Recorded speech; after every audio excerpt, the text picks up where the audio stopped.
So doing this work and you keep on coming back to awareness, I still, how do I know that I've done enough?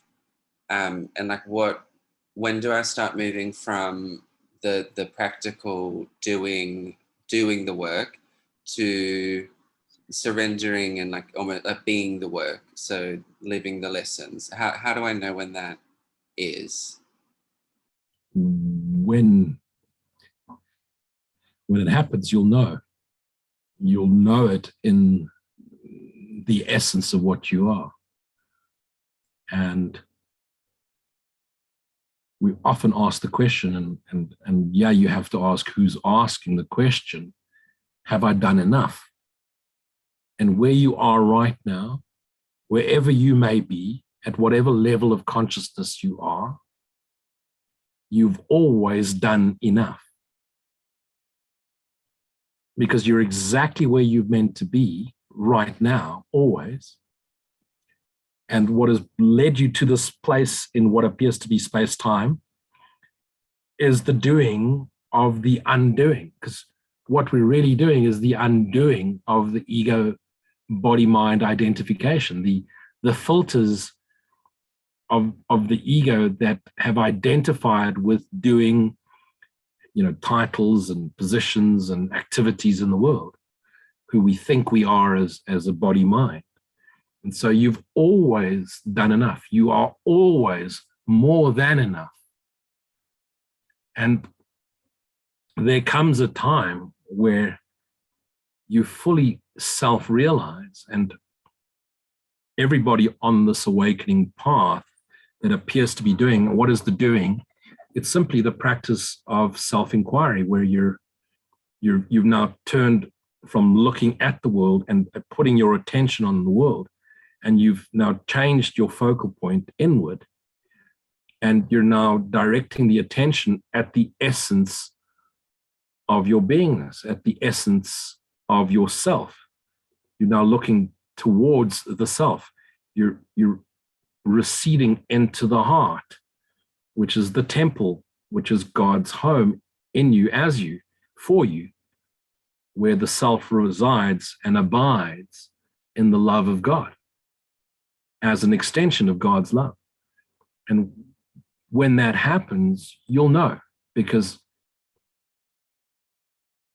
it's almost impossible to explain in words, because words stop. As I'm speaking now and I'm receding into that to be able to explain it, words disappear. The self is joyfully,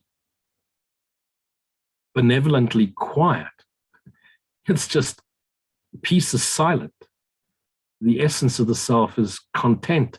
When you're content, you're peaceful, and when you're peaceful, you're quiet. And you've always done enough.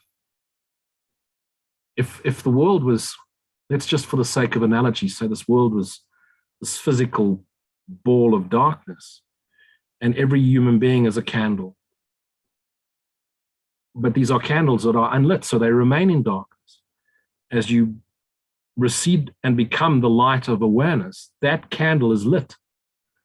And as you all know, if you take a big dark room and you light a single candle, that light is seen across the entire room. And you are exactly where you're meant to be. And as you move into the light of awareness, that candle spontaneously ignites. And those unlit candles around you that are trapped in their body, mind, ego identity realize what they are. They realize they're candles. And what's the purpose of a candle but to be lit? And as those candles around you become lit in the light of your awareness, they spontaneously combust into their self-awareness. And they add and contribute to the light of awareness. And it requires one single candle lights up an entire room. And you're exactly where you're meant to be in what appears to be space-time. And what appears to be time is always now. So if I use a pen to explain what appears to be your life, you may appear to be born and die at a certain time. But wherever you may be along that path, if you looked at it correctly, you'll realize as I move my finger up and down the pen, as I did a few moments ago, but when you look at it from a singular point of now, as my finger appears to move, I'm always here in the now, exactly as I'm meant to be. What appears to be time, in truth, is always now. The Son of God, the self, has never left his Father's mind, his Father's home. It's never, the extension of God, God's love, can never leave that which it is. The essence of God is the extension of God as us. We've just simply forgotten we are the dreamer dreaming up a dream that can never be, the dream of the universe, the dream of separate bodies, separate space and time, bodies which appear to die. So we spend our whole lives thinking, while we're trapped in our ego body minds, I need to improve, I need to do more, I need to contribute. And it's always about enhancing my own self-identity. But when I move into beingness, there's no need to do anything. You're not sharing the light of your doing. You're sharing the light of your being. It's the being which becomes lit in the light of awareness. And simply by remaining as you are, awakened in that awareness of being aware, in the awareness of I am, you are contributing to the collapsing of the illusion of space-time at a rate that you cannot comprehend. Just in a lifetime where you touch on that I am, in this single life where you touch on the awareness, you've done more in this single space-time appearance than you have in the thousands of lifetimes where you've appeared in space-time as a body-mind form. Right now, all that is required of each and every single one of us is to return to the light of our awareness. And as we then move from this light of awareness back into the world, we bring the light we are, the love we are, and we make known the forgotten, and we remind ourselves, our separate selves, what appears to be other people, separate body minds, that we are the love of God, that we are God's one holy Son, that we are the dreamer who is awakening to the realization, I've never left my Father's home.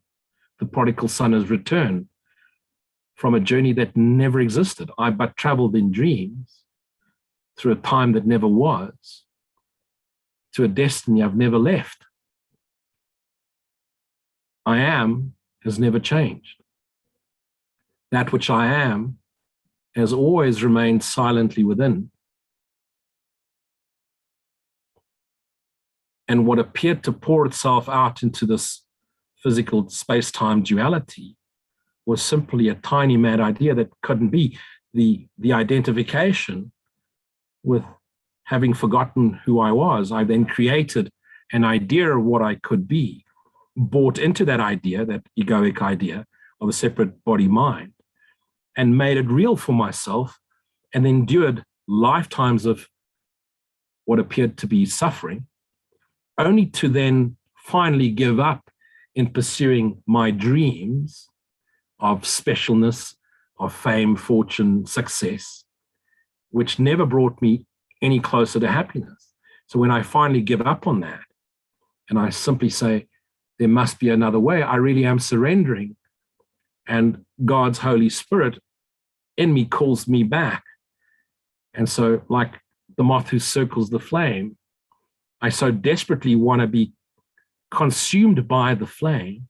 And yet while I circle it, I realize that when I get consumed by the flame, the very thing that I so desire to consume me, I also fear will destroy me. And so we get trapped in this push-pull. What I'm attracted to, I fear I'm going to lose. And so we have this fear that the moment I fully awaken to myself, the work is done and I'm going to die. And who thinks that thought? But the separate body mind, which is being drawn to the self, isn't fully realized yet. So as it's getting pulled and drawn to the self, it then fears surrendering fully to the self because it's going to die. But what dies but that which never existed? And so at this stage when this is happening to you, and also you'll also feel that the world starts losing its meaning. It starts losing its flavor. What you've always wanted to do and what you always wanted to pursue now starts to become meaningless. Just hold that space. And whenever you start to go into doubt or fear, just return to the self. Be present in the self. Be present, recede and rest in the heart. And when the thoughts pop up, just simply inquire to who do those thoughts appear.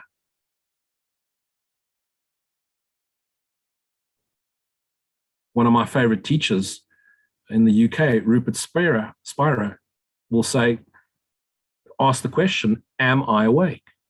Am I aware? And the mind goes quiet as it searches for the I and the awakeness.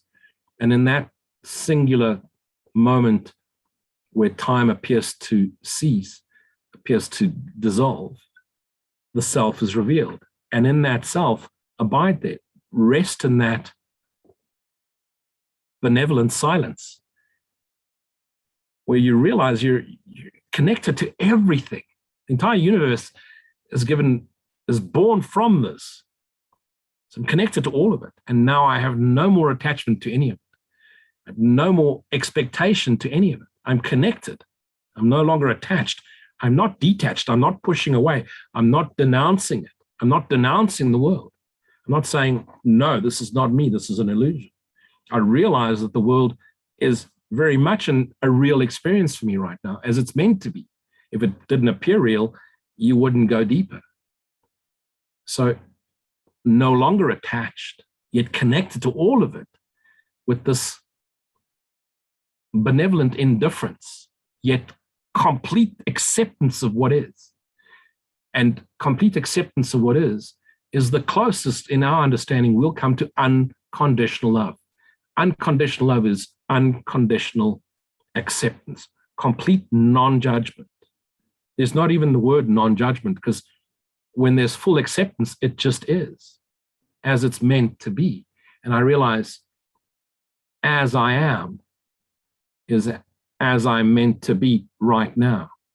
And if I'm meant to go deeper, it will come at its own allocated, allotted time. And I simply rest here, and the awareness comes. Now, we may still need to act, go to work, but it'll come from a place of wanting to express, not wanting to acquire. You'll have nothing to prove, nothing to achieve from a worldly success point of view. It simply will be the desire to express the love, joy, and peace that I am right now with everything that comes into my awareness. I choose to be the light of awareness as I am at whatever, excuse the term, height of awareness I'm at. And even the desire and need that we had in the past for people, places, things, and events will just be, I make a concession when I use this word now, a desire to express, the word desire to express. The sharing of one's being, the sharing of the knowing of one's being with everything that comes into our awareness.